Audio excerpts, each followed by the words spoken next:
10 sailors are missing after the destroyer USS John McCain collided with an oil tanker off the coast of Singapore. 5 sailors were also hurt. There is reportedly severe damage to the hull of the massive Navy ship. President Trump tweeted about it, saying, "Thoughts and prayers are with our U.S. Navy sailors aboard the USS John McCain, where search and rescue efforts are now underway." Joining me this morning, Admiral James Stavridis. He is Dean of the Fletcher School at Tufts University and also the author of Sea Power, the History and Geopolitics of the World's Oceans. Good morning, sir. Great to see you, Cheryl. What is your reaction to this latest collision at sea, which is the second collision in about 2 months for the Navy? 3 quick things. First of all, as everyone says, thoughts and prayers with the families of these 10 sailors. Very, very tragic. Secondly, it's worth knowing that the place where the collision occurred, Cheryl, is literally the busiest shipping channel in the world. 100,000 ships pass through it every year.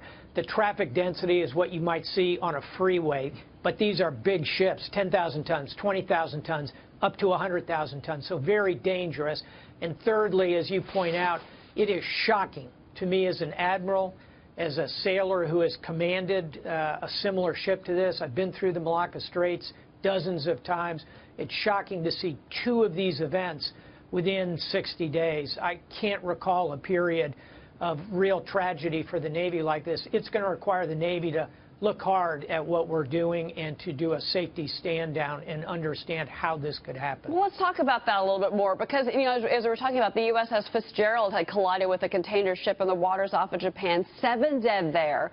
Now you've got this accident overnight. You know, I think the question is really, do we really need to focus and refocus our efforts to maybe put more money, as the president has said, put more money into the military to make sure that our ships, our aircraft, our vehicles are safe for our troops? Yeah, as always, the readiness of the fleet is comprised of 3 things. It's the training of the sailors. That costs money. It's the capability of the ships, the technology. That costs money.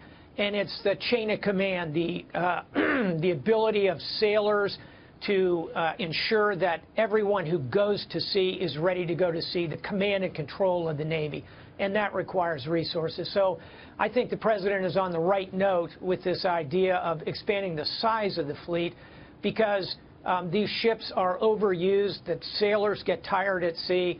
Readiness is a big part of it, and I think you've got to look at that as part of this investigation. And, Admiral, we want to talk to you about, obviously, these military drills with South Korea. Andrew Peek is with me on set. He's a former intelligence officer. Yeah, Admiral, isn't this at the end of the day a command issue, though? I mean, when you think about the watch that a destroyer runs with at sea, right, a full bridge watch, 24-hour surveillance, compared to the watch that a merchantman runs with, maybe 1 or 2 people trying to stay awake at the helm. I mean, how is this not, I mean, I get what you're saying about the operations and maintenance funding and the training, but how is this not just on the captain at the end of the day? It is unquestionably on the captain, the executive officer, second in command, and indeed the command master chief. Without question, the first stop in the investigation is the immediate command on the ship. The Navy just announced the results of the Fitzgerald investigation. You're exactly right. All 3 of those individuals were relieved for cause, fired. I think that it's highly likely you'll see the same thing here. All right, but, you know, Admiral, obviously we've got these exercises happening now between the U.S. and South Korea. The issue of North Korea certainly has had not just market participants, but tensions politically, militarily between our different nations, you know, rising. You wrote in your book, Sea Power, the new book, that if necessary, any attack on North Korea would have to come from the sea. So is that why you think these drills are important, and also to your earlier point about shoring up the ships in our Navy? There's no question that these drills are crucial, both to actually defending South Korea and ultimately the United States from Kim Jong-un, but also crucial to our ability to train and practice, if we need to conduct offensive operations against Kim Jong-un's nuclear program. Both are key. You're seeing almost 100,000 U.S. and South Koreans involved in this. It goes on for 11 days. the most senior officers in the U.S. military are on the peninsula, including the commander of the Pacific Command. These are crucial exercises to create deterrence in the mind of Kim Jong-un. Admiral Michael Block is here. Yes, Admiral, what's really the end game here with North Korea? Is it really a regime change? We're looking for some kind of detente here. What's really the best case plausible scenario for our relationship with North Korea? I think we've got three options, and none of them are particularly good, Mike. The first one is that we learn to live with this, that we simply impose significant deterrence by things like this exercise. Secondly, a better option is we convince China to use its economic leverage to actually pull Kim Jong-un back. And the third thing is we launch a preemptive military strike and take out his program. The problem with the military strike, as you well know, is hundreds of thousands dead, if not millions. So I'd say where we're narrowing and seeking to put the most emphasis is a diplomatic solution that engages China. Thus far, China has not pushed on that sufficiently. We need to convince them to do so. Admiral, I don't have a lot of time, but before I let you go, I do want to ask you about tonight's address by President Trump. He's going to be speaking to the nation about Afghanistan. He's reportedly going to announce an increase in U.S. troops.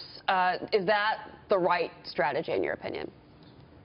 I think it is for two reasons. First of all, we should look at Afghanistan through the filter of Iraq. When we pulled completely out of Iraq, we left a vacuum. That led to the rise of the Islamic State.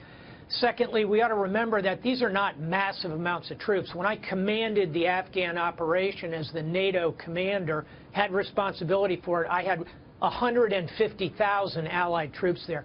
We've reduced that 90% down to about 15,000. We're talking about adding a few thousand more to stabilize the situation. If that's where the president goes, I think it's the right decision. All right. Well, we're going to be hearing from him tonight. Admiral Stavridis, thank you very much, Admiral, for being with us this morning. What a pleasure, Cheryl and Michael. Thank you. All right.